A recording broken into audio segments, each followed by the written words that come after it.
What if yung taong niloko mo, siya na lang pala yung kahuli-hulihang taong totoong magmamahal sa'yo?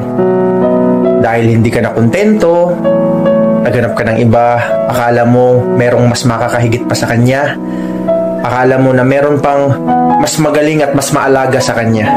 Tapos na-realize mo na wala pala. Ngayon gusto mong bumalik, pero wala ka nang babalikan.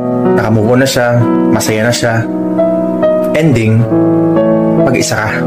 Huwag mong sayangin yung tao na alam mo sa sarili mo na sure sa'yo na kahit anong mangyari, tatanggapin ka. Kahit anong mangyari, may mauuwian ka, may mag-aalaga sa'yo. Dahil minsan ka lang makakahanap ng ganun. Tapos papapalit mo pa sa iba na hindi ka sure kung mamahalin ka talaga ng buo. Kaya makontento ka na lang.